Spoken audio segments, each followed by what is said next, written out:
رسول کریم صلی اللہ علیہ وسلم عرب کی کواری لڑکیوں سے زیادہ حیا والے تھے. کواری لڑکیوں سے زیادہ حضور حیا فرمایا کرتے تھے. جب خانہ کعبہ کی مکہ شریف میں تعمیر ہو رہی تھی نا، اہل عرب اس کو تعمیر کر رہے تھے، تو نبی پاک صلی اللہ علیہ وسلم اپنے چچا حضرت عباس کے ساتھ خانہ کعبہ کی تعریف میں مصروف تھے. تو عرب کے لوگ چونکہ لمبا کرتا پہنتے تھے پیروں تک، تو نیچے اگر کسی وقت کوئی چیز نہیں بھی ہوتی تھی تو کسی کو وہ نظر نہیں آتی تھی، چونکہ پردہ رہتا تھا، ایک لمبا کرتا پہنا ہوا ہوتا تھا. تو جب بچے، سرکار کی عمر مبارک بھی ابھی تھوڑی تھی، تو اس طرح بچے جب نکلتے تو وہ کئی دفعہ اپنی تہمت اتار دیتے نیچے سے، اور کوئی مزدوری کرنے لگتے تو 3-4 طے کر کے نا تہمت کی کندھے پہ رکھ لیتے. جس طرح کبھی دیہاتوں میں لوگ کپڑا سر پہ رکھتے تھے کہ اوپر اگر کوئی وزنی چیز رکھیں گے تو وہ تکلیف نہیں دے گی. نبی پاک صلی اللہ علیہ وسلم بھی سب لوگوں کے ساتھ خانہ کعبہ کی تعمیر میں شامل تھے. تو حضرت عباس رضی اللہ تعالیٰ عنہ نے کہا حضور سے، ابھی اللہ نے نبوت بھی نہیں فرمایا تھا، بھتیجے آپ بھی تہمت اتاریے، یہ صحیح مسلم میں حدیث موجود، اور اس کو کندھے پہ رکھ لیجیے، آپ اینٹیں اٹھا کے لا رہے ہیں تو ذرا آپ کو تکلیف نہیں ہوگی. تو سرکار دو عالم صلی اللہ علیہ وسلم سے یہ بات کہی، اور پھر جلدی سے حضور کی تہمت کو نکال کے نا، حالانکہ لمبا کرتا پہنا ہوا ہے، تو وہ جیسے ہی ان کے کندھے پہ رکھا اینٹیں رکھنے کے لیے، تو سرکار تو زمین پہ گر گئے، بے ہوش ہو گئے، آنکھیں آسمان کی طرف، اور پھر حضور پکار رہے ہیں آزاری آزاری آزاری، میرا تہمت دے دو، میرا تہمت دے دو. کبھی کوئی شخص اس وجہ سے بھی بے ہوش ہوا ہے کہ میرے وجود سے کپڑا اتر گیا ہے؟ حالانکہ سرکار پر وہ بے ہوشی بھی نبی پاک کا وہ جو غلبہ ہے نا شرم و حیا کا، اس کی وجہ سے ہوا. ورنہ تو حضور فرماتے ہیں کہ میری آنکھیں سو جاتی ہیں، دل تو میرا اس عالم میں بھی جاگتا رہتا ہے. تو سرکار زمین پہ تشریف لے آئے، آنکھیں میرا تہمت دے دو، میرا تہمت دے دو. تو جلدی سے انہوں نے تہمت دیا تو حضور نے باندھ لیا. پھر طبیعت مبارک میں تسلی ہوئی، یعنی ہم اس رسول کے غلام ہیں کہ جن کے تو وجود سے کپڑا اتر جائے تو حضور برداشت نہیں کرتے، قبول نہیں فرماتے، تکلیف شروع ہو جاتی. لیکن یہاں نوجوان ہیں اور بڑا قد کاٹ ہے اور بڑے بڑے سمجھدار لوگ ہیں، گرمی آتی ہیں تو شارٹ کپڑے پہن کے گھومتے ہیں.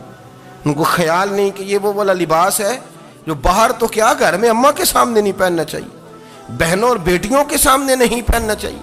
آپ کی گفتگو میں شرم و حیا ہو، آپ کے لب و لہجے کے اندر حسن ہو. آپ کو پتہ ہے نبی پاک صلی اللہ علیہ وسلم نے فرمایا میری امت میں سب سے زیادہ حیا کرنے والے عثمان غنی ہیں. عثمان غنی سب سے زیادہ حیا کرنے والے.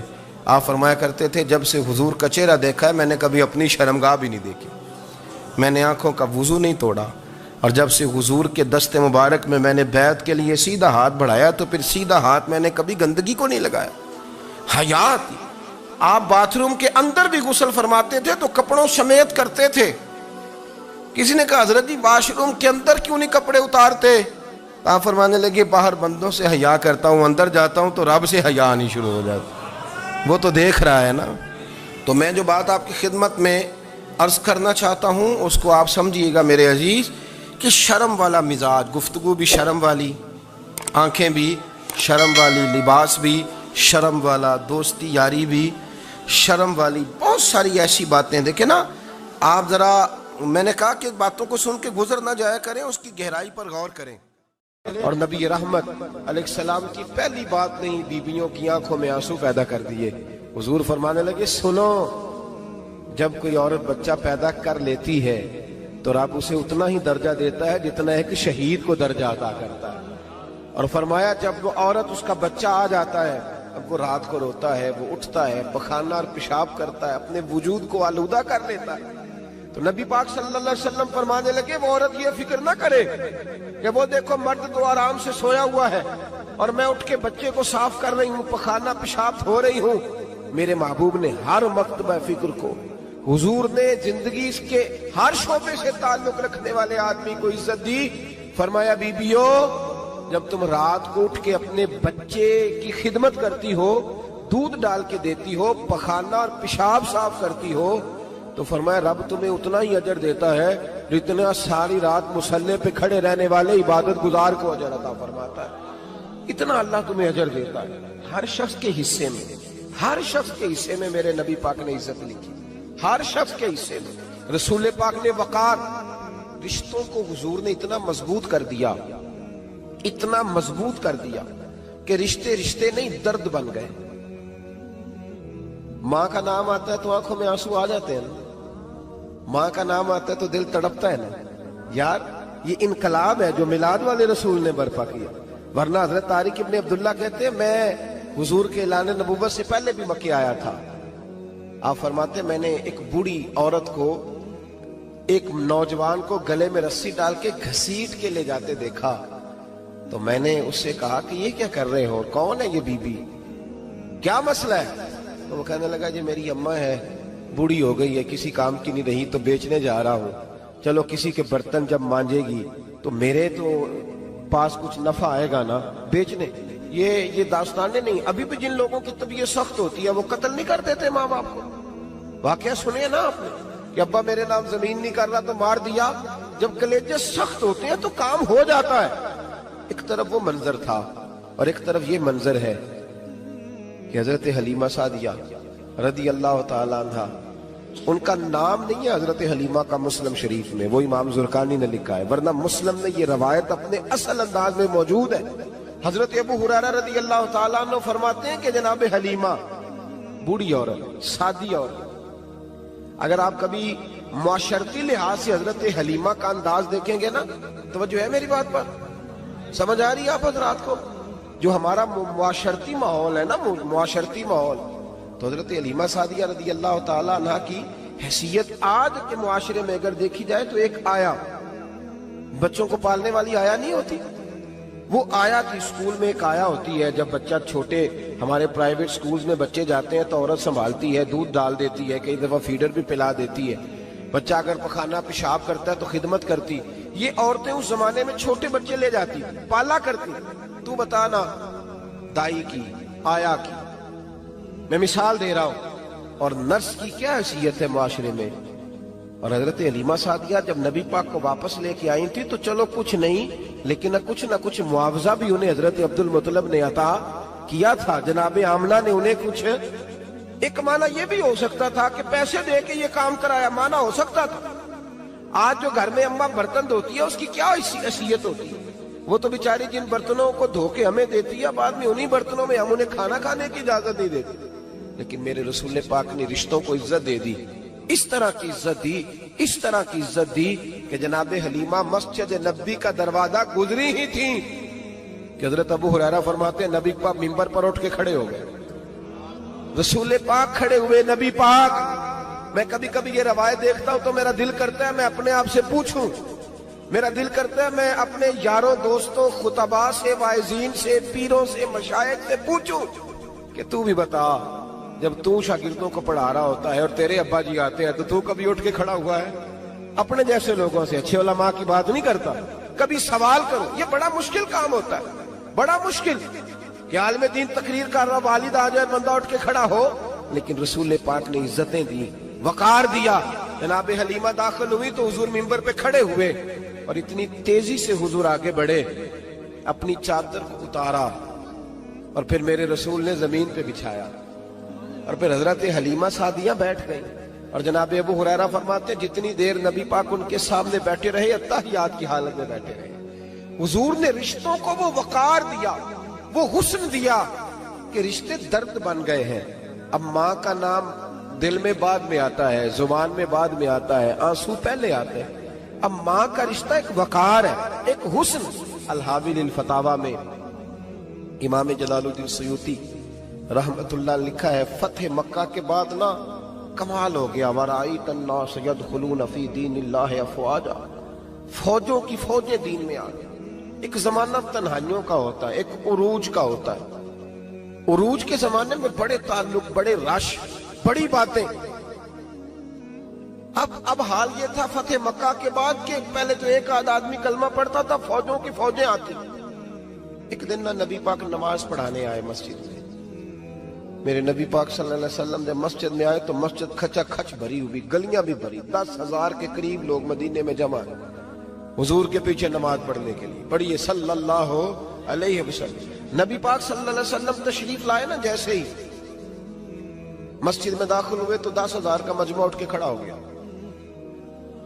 ہمارے لیے لوگ کھڑے ہوتے ہیں تو ہماری آنکھیں پرنم نہیں ہوتی، بلکہ ہم اپنا حق سمجھتے ہیں. ہم کہتے ہیں ان کا بنتا ہے کھڑے ہونا.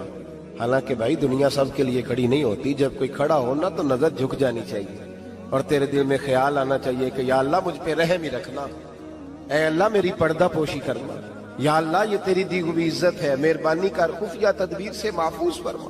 کہ ہمیں احساس نہیں ہوتا الا ماشاءاللہ. اللہ کے محبوب داخل ہوئے تو 10,000 کا مجمع کھڑا ہو گیا. 10,000 آدمی کھڑا ہو تو ایک کیف بنتا ہے. تو میرے جیسا آدمی تو ویس کوٹ سیدھی کرنے لگ جاتا ہے نا کہ بڑی شان ہے جناب، کالر ٹھیک کر لو، دستار سیدھی کر لو، کیا بات. اتنے لوگ بھی کبھی کسی کے گاڑی کے پیچھے بھاگے. لیکن نبی پاک کا انداز کیا تھا؟ رسول پاک کی آنکھوں میں آنسو آ گئے. 10,000 آدمی کھڑا ہوا، حضور رو پڑے اور اتنا روئے کہ جناب ابو ہریرہ رضی اللہ تعالیٰ عنہ فرماتے ہیں کہ میں نے نبی پاک کے سینے سے آواز نکلتی دیکھی. جب آدمی زیادہ روتا ہے تو سینے سے آواز آتی. حضور روئے کہ سینے سے آواز آئی. آپ فرماتے ہیں پھر حضور نے آنسو پوچھے، پھر نماز مکمل ہوئی. جب لوگ چلے گئے تو حضرت ابوبکر صدیق اٹھ کے قریب گئے، کہا یا رسول اللہ صلی اللہ علیہ وسلم آج کوئی وجہ نہیں تھی رونے کی، آپ آئے ہیں اور رونا شروع کر دیا. تو میرے محبوب فرمانے لگے آج جب میں نے اپنی وہ شانیں دیکھی، وہ مقام دیکھا تو مجھے اپنی اماں کی یاد آ گئی. ماں کی یاد، رشتوں کو وہ عزت دی، وہ وقار دیا، وہ حسن دیا. کہاں نماز کے لیے لوگوں کا کھڑا ہونا اور کہاں اماں کی بات چھیڑ دینا. میرے حبیب فرمانے لگے مجھے اپنی اماں آمنہ کی بات یاد آئی. میری ماں نے تو وہ دور دیکھا تھا جب وجود میں کپڑے بھی پورے نہیں تھے.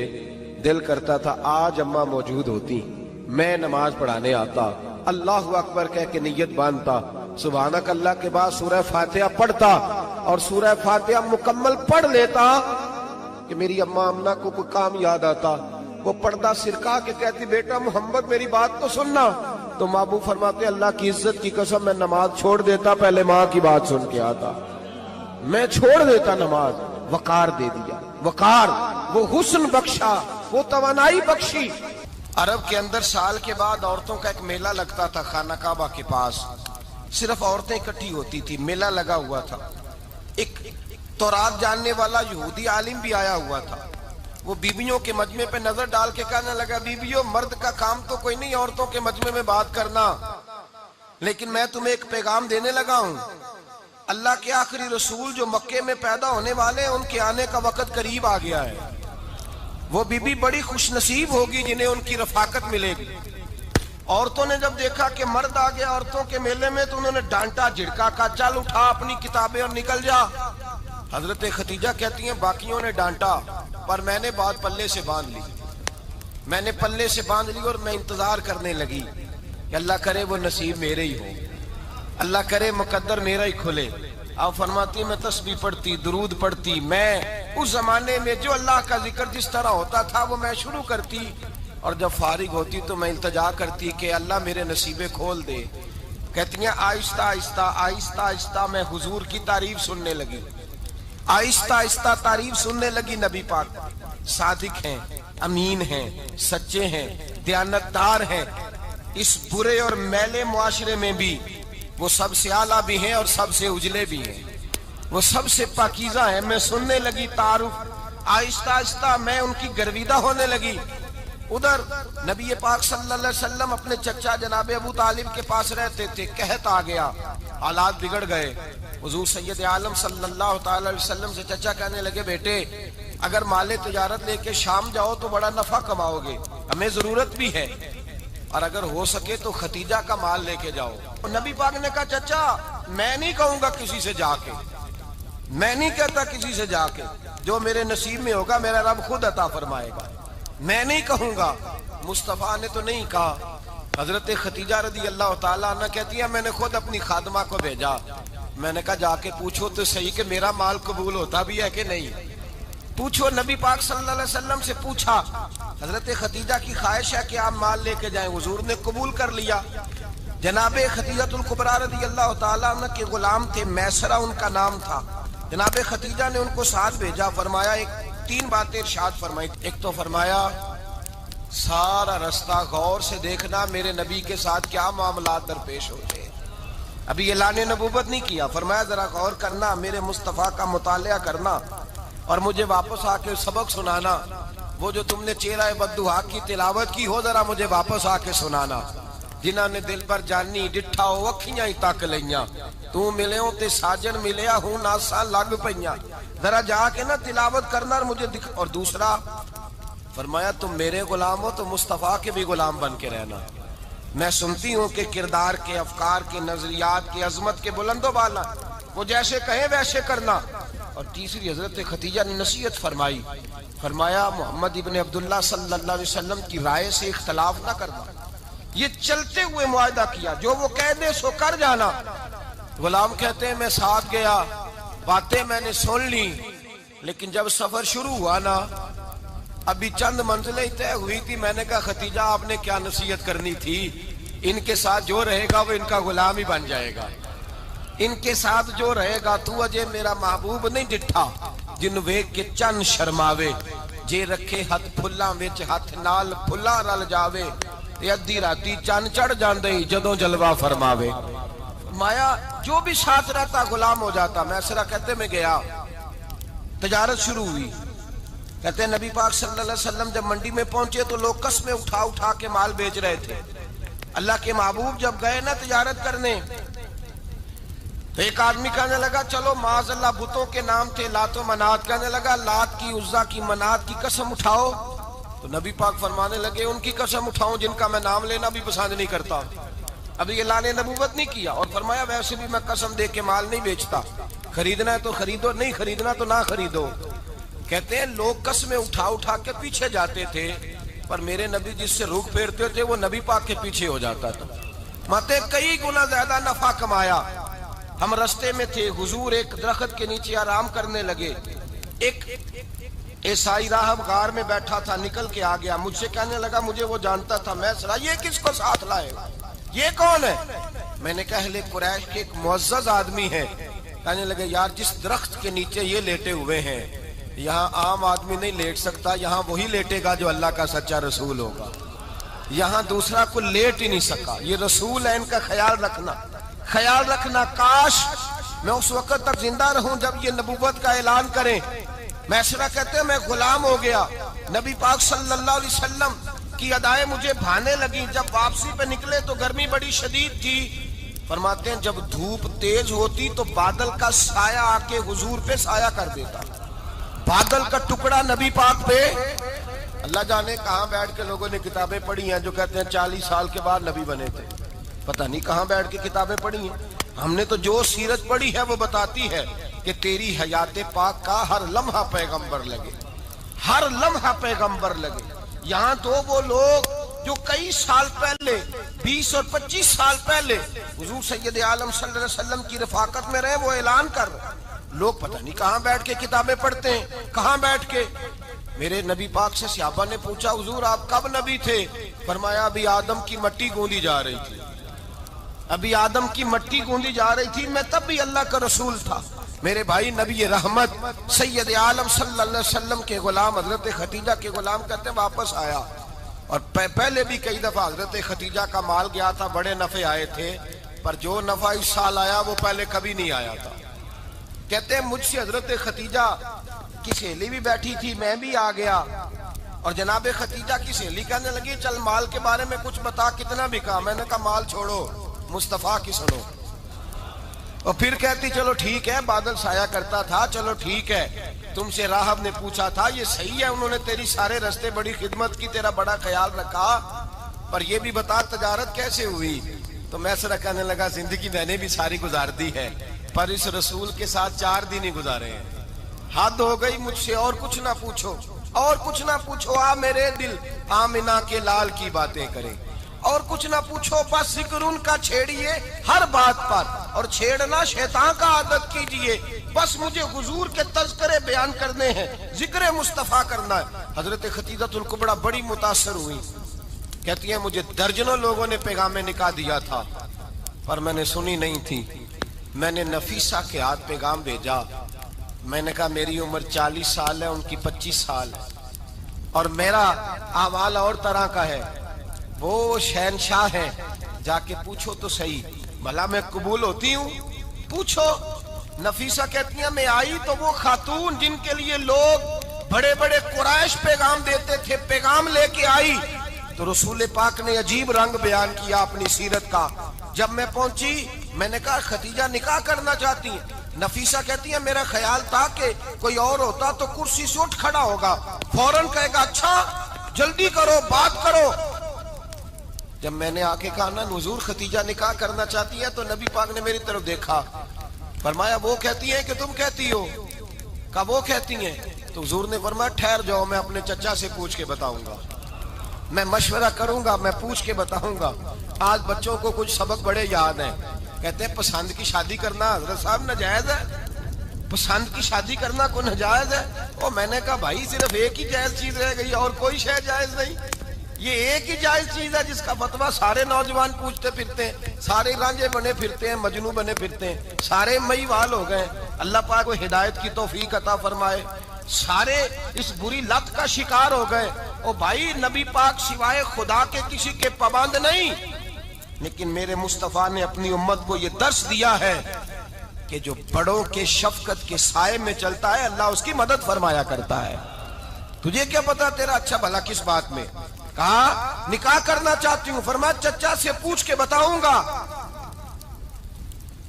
ختیجہ رضی اللہ تعالیٰ عنہ کہتی ہیں انہوں نے پوچھا، جناب ابو طالب کہنے لگے یہ تو خوش قسمتی ہے کہ ہمیں ایسی بہو مل جائے جس کے کردار میں، افکار میں، نظریات میں اتنی نفاست۔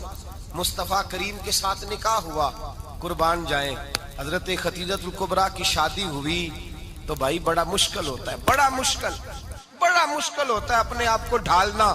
لیکن جناب خدیجہ کی زندگی اٹھا کے دیکھو، میں یہ نہیں کہہ سکتا وہ کروڑ پتی تھی، ارب خرب کی میں بات ہی نہیں کر سکتا، اور 20 نوکرانیاں تھیں ان کے پاس، درجنوں ان کے پاس غلام تھے، لیکن جب رسول اللہ کے دروازہ نور پہ آئی ہیں، انہوں نے میرے نبی کے گھر میں جھاڑو بھی دیا ہے، انہوں نے حضور کے کپڑے بھی دھوئے ہیں، انہوں نے رسول اللہ کے لیے اپنے ہاتھوں سے کھانا بنایا، انہوں نے دیکھا کہ نبی پاک صلی اللہ علیہ وسلم کو دولتوں سے، تجارتوں سے، سرمایے سے پیار نہیں، جتنی دولت تھی شام کو لا کے قدموں میں رکھ دی، کہا محبوبہ جب میں تیری ہوں تو میری ہر شے ہی آپ کی ہے۔ چند دنوں میں حضور نے ساری چیزیں دے دی اللہ کے رستے میں، ہر چیز نبی پاک نے دے دی۔ حضرت خدیجہ الکبریٰ کا حال یہ تھا کہ ایک جوڑا رہ گیا، کئی جگہ سے پیوند لگے ہوئے، میں گڈی ہاتھ ڈور سجن دے او جنج رکھے اونج رہنا، واجب نہیں جے وچ شریعت مندہ قسم نو کہنا، بس ٹھیک ہے جس حال میں محبوب راضی ہیں، کہا ہر چیز قدموں میں رکھ دی اور حضور کے ہر رشتے کا خیال کیا، نبی پاک کی ہر خواہش کا۔ عورتیں بالخصوص میری بات پہ توجہ کریں جو عرض کرنے لگا ہوں، آگ لگی ہوئی ہے گھروں میں، فساد ہے، لڑائی ہے، جھگڑا ہے، دنگا ہے، یہ تیرا رشتہ دار وہ میرا رشتہ دار، جب تیرے آتے ہیں تو روٹیاں جلدی پکتی ہیں، جب میرے آتے ہیں تو بیماریاں بڑی ہوتی ہیں، تیرے میرے کا جھگڑا۔ آؤ میرے مصطفیٰ کریم سید عالم کا بھی حال دیکھو، حضرت حلیمہ سعدیہ ملنے آئی، شادی کو کچھ دن گزرے تو حلیمہ سعدیہ ملنے آئی۔ حضرت حلیمہ سعدیہ سگی اماں نہیں رضائی اماں ہے، یہاں تو سگی اماں برداشت نہیں ہوتی، سگی اماں، اور وہ بہو سوچتی نہیں بات کرتے ہوئے، سوچتی نہیں، وہ سوچتی نہیں کہ کس کے بارے میں بات کر رہی ہے، اسے پتہ ہی نہیں کہ تجھے تو پلا پلایا یہ ملا ہے نا، کبھی اس کی اماں سے پوچھ اس نے کتنی تکلیفیں برداشت کی، اس سے پوچھ کس دقت میں، کس آزمائش میں اس بچے کو پروان چڑھایا ہے۔ تو آج مالک بنی ہے تو تو رنگ ہی بدل گئی ہے، اور بچہ بھی بیوی کے ساتھ مل کر کے اماں کی غیبت کرتا ہے، سوچتا ہی نہیں کہ بات کس کی ہو رہی ہے، اسے خیال ہی نہیں آتا۔ حضرت حلیمہ سعدیہ رضائی ماں ہے، جب تشریف لائیں تو مصطفیٰ کریم نے فرمایا خدیجہ یہ میری اماں ہے۔ جناب حلیمہ سعدیہ کہتی ہیں میں گھر میں رہی، میری خدمت کی، مجھے کھانا پکا کے دیا، بستر بچھا کے دیا، کپڑے لے کے دیے، اور جب میں جانے لگی تو کہنے لگی آپ میرے مصطفیٰ کی اماں ہیں، پہلی دفعہ آئی ہیں، تھوڑا سا تحفہ نہ دے دوں؟ میں نے کہا جیسے مرضی۔ حضرت حلیمہ کہنے لگی تو جناب حلیمہ سعدیہ کو 40 بکریاں اور 1 اونٹ تحفے میں عطا فرمایا۔ اور یہ جو بی بی آ کے مالی بنی ہے نا آج، جس درخت کی چھاؤں میں تو بیٹھی ہوئی ہے نا، اگر تو سمجھے تو اصل احسان اس ماں کا ہے جس نے یہ پروان چڑھا کے تجھے دیا ہے. اصل نیکی اس اماں کی ہے جس نے تیرے سر پہ یہ سرتاج رکھا ہے، اور تو اس ماں کو ہی بھول گئی ہے. اور شکوہ بہو سے نہیں، شکوہ اس بیٹے سے ہے، بیٹے سے ہے جو علیحدہ بھی ہونے لگا تھا تو اماں سے علیحدہ ہو گیا ہے، جس نے سوچا ہی نہیں کہ ماں کے ہاتھ اٹھ جائیں تو عرش کا مالک کہتا ہے فرشتوں سے کہ پیچھے ہٹ جاؤ، ماں اور باپ اولاد کے لیے جو مانگے گے میں فوراً عطا کروں گا. تجھے پتہ ہی نہیں. اور ادھر رسول پاک کا کیا حال ہے؟ کہتے ہیں وہ تیرے رشتہ دار ہیں، تیرے بہن بھائی ہیں، تو جا، میں تجھے دروازے پہ چھوڑ آؤں گا، تو مل ان سے، میں نہیں ملتا، میں صاحب ہوتا ہوں، میرا ان سے کیا لینا دینا. حضرت خدیجہ کے بھائی نہیں تھے، نبی پاک صلی اللہ علیہ وسلم کے سسر حیات نہیں تھے، 2 بیٹے تھے حضرت خدیجہ کے، اور وہ دونوں بیٹے پچھلے خامن سے تھے. ذرا عقل کی کسوٹی پر تولیے گا کہ کسی بی بی کے بیٹے ہوں اور پچھلے خامن سے ہوں، اس آدمی کا رویہ کس طرح کا ہوتا ہے. لیکن میرے رسول پاک کا رویہ اس طرح کا تھا. میں آپ کو سیرت کی کتابوں سے امام حلبی نے، کستلانی نے، صاحب فتح الباری نے لکھا ہے، رسول کائنات سید عالم صلی اللہ علیہ وسلم سوئے ہوتے تھے اور جاگو اور سنو، اللہ کرے حضرت خدیجہ کا میرے نبی سے رشتہ اور میرے نبی کا حضرت خدیجہ کا رشتہ ہماری سمجھ میں آ گیا تو سمجھ لو ہمارے گھر جنت بن جائیں گے، روشنی پھیل جائے گی. سمجھو اور سیکھو. حضرت عائشہ صدیقہ فرماتی ہیں نبی پاک سو جاتے تھے نا دوپہر کو تو کہتی تھی مولا علی سے لے کر ابو بکر صدیق تک کسی کی طاقت نہیں ہوتی تھی حضور کو آ کے بیدار کرے، سوء ادب سمجھا جاتا تھا. اور میں ایک جملہ آگے بڑھا کے کہوں گا، میں کہوں گا اماں جی آپ تو مولا علی سے لے کر ابو بکر صدیق تک فرماتی ہیں نا، ہمارا تو عقیدہ یہ ہے کہ مصطفیٰ سو جائے تو جبریل بھی نہیں جگا سکتے، وہ بھی نہیں آ سکتے، وہ بھی ہاتھ باندھے کھڑے ہیں کہ مولا کیسے جگاؤں. حضرت جبریل بھی نہیں جگا سکتے.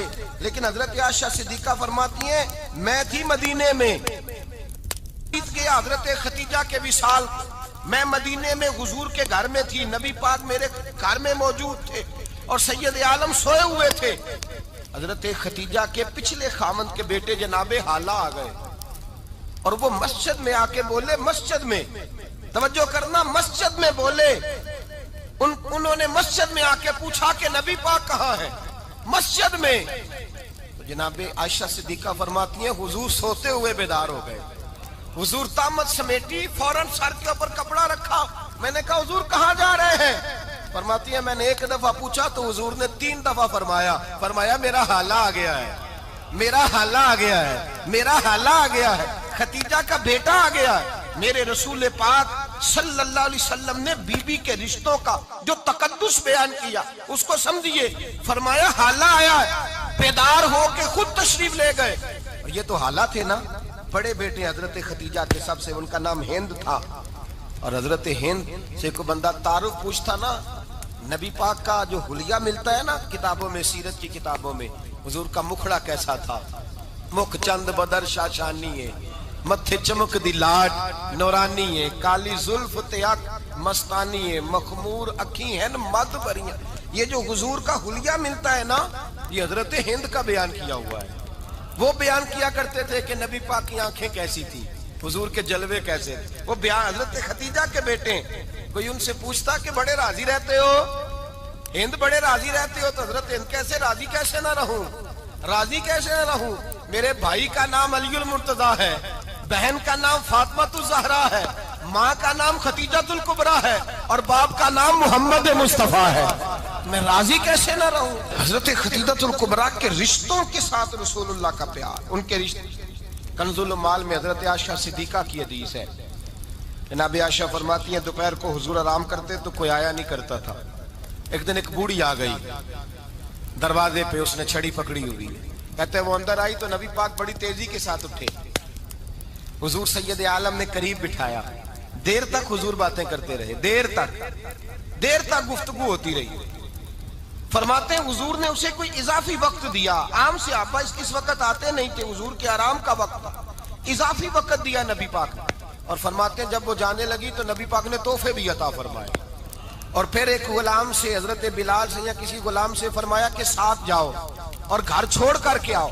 نبی پاک صلی اللہ علیہ وسلم نے اعزاز دیا حضرت عائشہ صدیقہ فرماتی ہیں دیر تک ملاقات بھی، تحفے بھی، انفرادی ملاقات. بعد میں نبی پاک صلی اللہ علیہ وسلم لیٹ گئے. میرے دل کے اندر خیال آیا کہ حضور جائیں گے اور جب رات کو واپس آئیں گے تو پھر میں پوچھوں گی کہ حضور یہ بی بی کون ہے؟ حضور اب آرام کر رہے ہیں. فرماتی ہیں میرا خیال تھا کہ یہ سوال شام تک میرے ذہن میں رہے گا کہ یہ کون ہے. آپ نے بڑا اعزاز دیا، دروازے تک چھوڑنے گئے. حضرت عائشہ صدیقہ فرماتی ہیں میں سوچ رہی تھی آرام کر رہے ہیں، اور میں نے جیسے ہی نگاہ ڈالی تو حضور تو گہری سوچ میں گم ہے.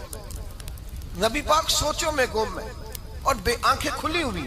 فرماتی ہے میں قریب جا کے بیٹھی، قدموں پہ ہاتھ رکھا. میں نے کہا محبوبہ یہ بی بی کون تھی؟ اتنی دیر آپ نے ملاقات کی اور وہ چلی گئی ہے تو ابھی خیالات ہیں، تصورات ہیں. فرماتی ہے میں نے پوچھا تو مصطفیٰ کی آنکھوں میں آنسو آ گئے. نبی پاک رو دیے، اٹھ کے بیٹھ گئے. میں نے کہا حضور کیا ہوا؟ میں نے تو آپ کو پریشان کر دیا، میں معذرت چاہتی ہوں. حضور نے فرمایا عائشہ ایسی کوئی بات نہیں. اس بی بی کے بارے میں پوچھتی ہو جسے میں نے زیادہ عزت دی ہے، زیادہ پیار کیا ہے، ذرا زیادہ اس کے ساتھ میں نے توجہ کی ہے. ہاں یا رسول اللہ میں نے انفرادی رنگ دیکھا ہے، روٹین سے بڑھ کر آپ نے محبت فرمائی. تو میرے مصطفیٰ نے فرمایا یہ جو عورت آئی تھی نا، جو میرے پاس بیٹھی رہی ہے، یہ میری زوجہ جناب ختیجہ کی سہیلی ہے. یہ حضرت ختیجہ کی سہیلی ہے، جناب ختیجہ کی سہیلی. فرمایا یہ مکے میں ختیجہ سے ملنے آیا کرتی تھی. ختیجہ اسے وقت دیتی تھی، پاس بٹھاتی تھی، کھانا کھلاتی تھی، دکھ سکھ سنتی تھی. اور تھوڑی غریب ہے، جب یہ جاتی تھی تو ختیجہ تحفے بھی دیتی تھی. فرمایا آج جب یہ آئی ہے تو ختیجہ کی یادیں تازہ ہو گئی. دیر تک میں نے اس سے بات کی ہے، گفتگو کی، جاتے دفعہ تحفہ دیا ہے، اس لیے کہ حسن العہد من الایمان، اچھے طریقے سے وعدہ نبھانا یہ بھی ایمان کا حصہ ہے.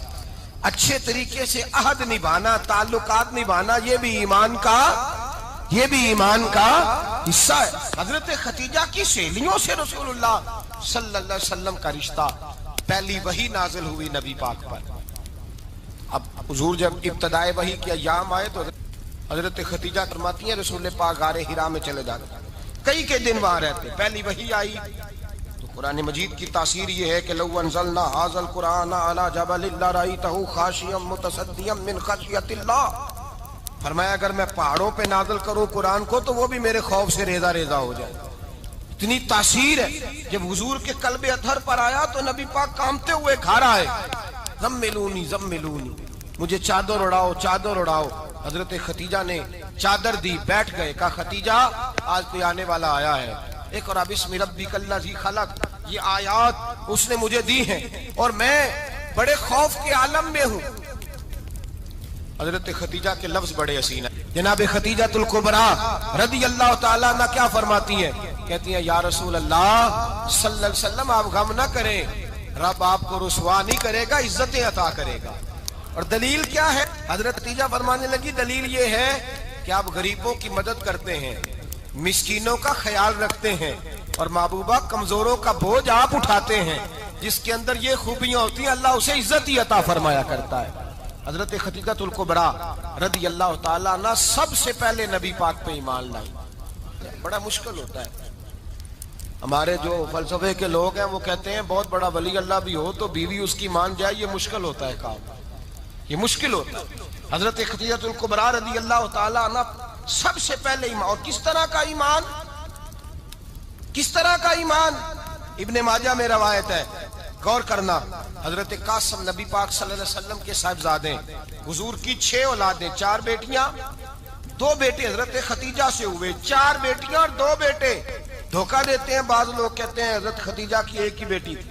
حضرت قاسم حضور کے بیٹے تھے، وہ وصال کر گئے. حضرت ختیجہ ابھی دودھ پلاتی تھی کہ شہزادے پردہ کر گئے. ایک دن گھر میں بیٹھی ہوئی تھی تو کہنے لگی یا رسول اللہ صلی اللہ علیہ وسلم میرے بیٹے قاسم کے حصے کا دودھ میرے وجود میں بھارا آیا ہے، کاش میرا رب اتنا موقع دیتا کہ میرا بیٹا مدت رضاعت ہی پوری کر لیتا، وہ دودھ پی لیتا. نبی پاک نے فرمایا ختیجہ تو غم نہ کر، اللہ تبارک و تعالیٰ نے تیرے بیٹے کی مدت رضاعت جنت میں پوری کر دی ہے، جنت میں پوری کر دی ہے. اور نبی پاک نے اپنا اختیار بیان فرمایا ابن ماجہ میں. رسول پاک نے فرمایا اگر تو کہے تو میں یہاں بیٹھے بیٹھے تجھے تیرے بیٹے کی آواز سناؤں. عرض کروں رب کی بارگاہ میں ابھی تجھے سناؤں تیرے بیٹے کی بات، ابھی وہ جنت میں بولے، لطف نہیں آیا آپ کو اس بات کا؟ میں ابھی سناؤں تجھے بات، سیاستہ کی روایت، ابھی سناؤں تیرا بیٹا بولے گا جنت میں، آواز یہاں مکے میں آئے گی، سناؤں؟ بڑے لوگ کرامت دیکھنا چاہتے ہیں، معجزہ دیکھنا چاہتے ہیں، کہتے ہیں نہیں میں تو وہ دیکھ کے آؤں گا، کہا سناؤں؟ حضرت خدیجہ کا ایمان دیکھیں، کہنے لگی محبوبہ مجھے سننے کی کیا ضرورت ہے، میں خدا کو بھی مانتی ہوں، محمد مصطفیٰ کو بھی مانتی ہوں، میں بن دیکھے ہی مانتی ہوں، مجھے سننے کی ضرورت آپ نے کہہ دیا تو سو ہو گیا، مجھے حاجت حضور کہہ رہے ہیں اگر تو کہے تو دعا کروں، التجا کروں، ابھی آواز اللہ سنا دے، ابھی سناؤں؟ حضرت خدیجہ کہتی ہے نہیں حضور میں بن دیکھے ہی، میں ان لوگوں میں سے نہیں ہوں جو پہلے دیکھ داکھ کے آئیں، پلٹ کے آئیں، دیکھ کے سودا کریں، میں تو ان لوگوں میں سے ہوں جو بن دیکھے مانا کرتے ہیں، یؤمنون بالغیب کی قائل، رسول اللہ صلی اللہ علیہ وسلم پہ ایمان لائی، اور پھر نبی پاک صلی اللہ علیہ وسلم نے جیسا کہا حضرت خدیجہ نے ویسا کیا۔ اور حضرت عائشہ کی روایت ایسی بھی ملتی ہے، جناب عائشہ سے کسی نے پوچھا تھا کسی نے جنت کی نعمتیں بھی کھائی ہیں؟ تو حضرت عائشہ کہنے لگی ہاں، ایک دفعہ نبی پاک نے جنت کے انگوروں کا خوشہ توڑ کے حضرت خدیجہ کو کھلائے تھے، وہ انگور وہاں سے توڑ کے جناب خدیجہ کو حضور نے انگور کھلائے تھے۔ نبی پاک صلی اللہ تعالی علیہ وسلم پر ایمان لائی، ہر موقع پر حضور کا ساتھ دیا، تکلیفیں دیکھی، آزمائشیں دیکھی۔ حضرت خدیجہ کا جو وقت حضور کے ساتھ گزرا ہے نا، وہ سارا آزمائشوں کا وقت ہے۔ 15 سال شادی کو ہوئے تو نبی پاک نے اعلان نبوت کیا، باقی کے 10 سال 25 سال کی رفاقت رہی، سخت مسئلہ تھا، کفار کی مخالفت، بہت زیادہ مال تھا، پھر غربت آئی، پورا مکہ سلوٹ کرتا تھا، پھر وہ سارا شہر مخالفت کرنے لگا، حضرت خدیجہ الکبریٰ ڈٹ کے رسول اللہ کا ساتھ دیتی، ہر موقع پر کسی جگہ شکوہ نہیں کیا۔ یہاں عورتیں بول پڑتی ہیں، کہتی ہیں جب سے تیرے گھر آئی ہوں سکھ نہیں دیکھا، جب سے یہاں آئی ہوں کچھ نہیں دیکھا، جب سے یہاں آئی ہوں بڑی آزمائش میں ہوں۔ حضرت خدیجہ الکبریٰ مال لے کے آئی ہیں، لیکن انہوں نے دیکھا کہ مصطفیٰ کو غریبی پسند ہے تو غریب ہو گئی، جیم جان دا کچھ وسا نہیں ہوں، جان یار نو دے تے شاد ہو جا، اسے دل دے ہیں فساد سارے، دل دربر نو دے تے آزاد ہو جا، دیو رکھے آباد تے رو وسدا تے جدو کرے برباد ہو جا۔ کہا یا رسول اللہ جس بات میں آپ راضی ہیں میں بھی اسی بات میں راضی ہوں۔ جناب خدیجہ رضی اللہ تعالیٰ عنہ مکمل وقت رسول اللہ کا ساتھ دیا، شیب ابی طالب کے 3 سال قید میں گزارے۔ جس عورت نے ساری زندگی مال دیکھا ہو، اعلیٰ سے اعلیٰ کھانا کھایا ہو، بڑے گھر میں وقت گزارا ہو، قیدی ہو کے وقت گزارا، اور آپ اگرچہ قریش میں سے تھی لیکن جس شاخ سے حضور تھے بنو ہاشم اس میں سے نہیں تھی آپ۔ حضرت خدیجہ رضی اللہ تعالی عنہ یہ کہہ سکتی تھی کہ یہ بائیکاٹ جو 3 سال مکے والوں نے کیا اور ایک چھوٹی سی وادی میں قید کر دیا ہے بنو ہاشم کو، تو یہ میرا بائیکاٹ نہیں ہے۔ نبی پاک صلی اللہ تعالی علیہ وسلم نے اجازت بھی دی کہ اگر تم چاہو تو علیحدہ رہ سکتی ہو، بائیکاٹ تو میرا ہے۔ لیکن حضرت خدیجہ نے کہا نہیں، تیرے قدموں میں رہوں، غیر کی ٹھوکر پہ نہ ڈال، جھڑکیاں کھاؤں کہاں چھوڑ کے صدقہ تیرا، اور تیرے قدموں میں جو ہے وہ غیر کا منہ کیا دیکھے، کون نظروں پہ چڑھے دیکھ کے تلوا تیرا۔ کہ حضور میں نے نہیں جانا، 3 سال پتے کھا کے وقت گزارا، 3 سال پانی پی کے وقت گزارا۔ آپ فرماتی ہیں کئی راتیں ایسی بھی گزری جن میں خدیجہ نے کھایا ہی کچھ نہیں، وقت گزار دیا، زندگی گزار دی، 3 سال ایک لمحے کے لیے شکایت نہیں کی۔ او بھائی ایسی وفادار ماں کا تو روز ذکر ہونا چاہیے۔ ایسی اعلیٰ حضرت فرماتے ہیں حق گزارے رفاقت پہ لاکھوں سلام، حق گزارے رفاقت پہ۔ اچھا میں دعا کرنے لگا ہوں کہ آپ سارے حضرت خدیجہ پہ سلام پڑھیں۔ حق گزارے رفاقت پہ لاکھوں سلام، لاکھوں سلام۔ حضرت خدیجہ الکبریٰ رضی اللہ تعالیٰ عنہ نے حق ادا کیا، سیدی ماں، پہلی ماں، کہف امن و امان، حق گزارے رفاقت پہ لاکھوں سلام۔ حضرت خدیجہ الکبریٰ رضی اللہ تعالی حق ادا کیا۔ 3 سال کا وقت سوشل بائیکاٹ کا وقت تھا، سوشل بائیکاٹ، لیکن حضرت خدیجہ الکبریٰ نے حضور کے ساتھ ٹائم گزارا، بائیکاٹ ختم ہوا، آسانی کا وقت آیا تو خدیجہ بیمار ہو گئی۔ ام المومنین سیدنا خدیجہ رضی اللہ تعالیٰ عنہ علیل ہوئی، علالت شدید ہوئی تو نبی پاک آ کے سرانے بیٹھے، قربان جاؤں آج لوگ اتنی نوکری نہیں کرتے جتنا احسان جتلاتے ہیں، کہتے ہیں وہ فلاں مولوی صاحب کو روٹی میں دیا کرتا تھا، وہ فلاں آدمی کے ساتھ اس کو تو آگے پہنچایا ہی میں نے۔ کریڈٹ پکڑ پکڑ کے لوگ اپنے کھاتے میں ڈالنے کے چکر میں ہوتے ہیں، لوگ اس قدر زیادہ پیار نہیں کرتے جتنا جتلاتے ہیں۔ حضرت خدیجہ الکبریٰ نے سکھایا ہے انداز امت کو کہ وفا کیا ہوتی ہے۔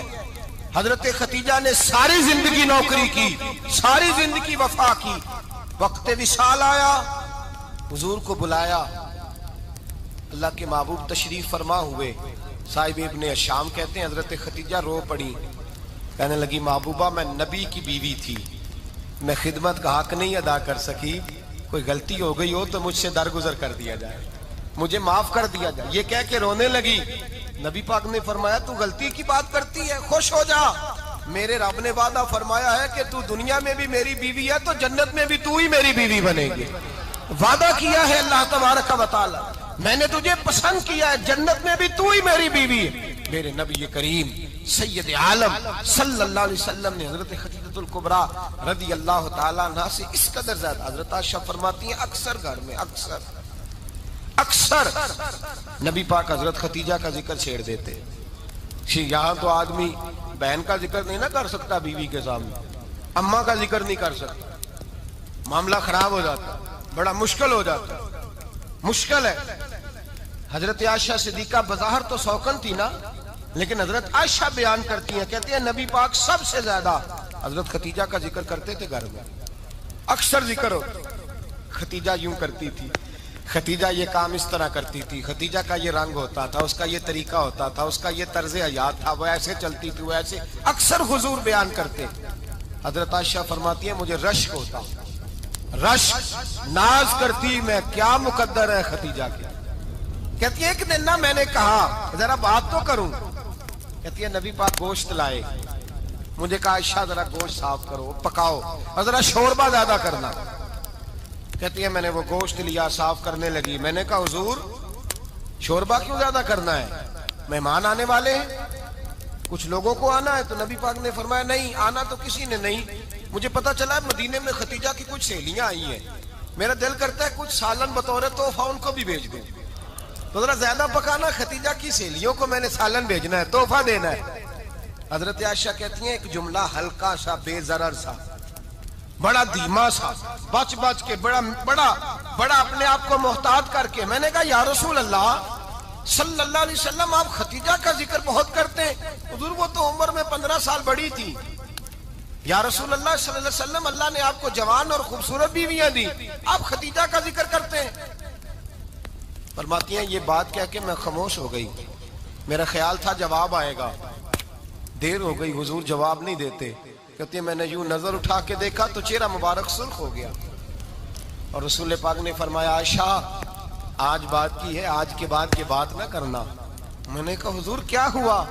فرماتے ہیں پہلے جلال تھا، پھر اچانک وہ جلال آنسو میں بدلا، اور حضور نے رو کے فرمایا عائشہ تم ساری بیویاں سکھوں کے وقت آئی ہو، خدیجہ تو میرے دکھوں کی ساتھی ہے، وہ تو میری آزمائشوں اور تکلیفوں کی ساتھی، اس نے تو میرے ساتھ وقت کٹھن بتایا، جب لوگ مجھے پتھر مارتے، میرے رستے میں کانٹے بچھاتے، میں پریشان ہو کے لوٹتا، اس کے ایک ہاتھ میں دودھ کا پیالہ ہوتا، ایک ہاتھ میں کھجوریں ہوتی، دودھ پلا کے، کھجور کھلا کے، بستر بچھا کے، روٹی دے کے کہتی محبوبہ غم نہ کرنا، اللہ بڑی عزتیں عطا فرمائے گا، اللہ بڑی شانیں عطا فرمائے گا۔ میرے رسول کریم سید عالم صلی اللہ تعالی علیہ وآلہ وسلم۔ اور پھر امام ابن حجر نے لکھا ہے، آپ فرماتے ہیں بعض لوگوں پہ حضور نے کبھی جلال بھی فرمایا، کبھی جلال بھی فرمایا، اور حضور کا جلال بھی بڑی رحمت والا ہے۔ نبی پاک نے فرمایا اللہ اگر میں اپنے کسی امتی کو جھڑک دوں تو اسے اتنا ثواب دینا جتنا تو فرض نماز کا ثواب عطا کرتا ہے۔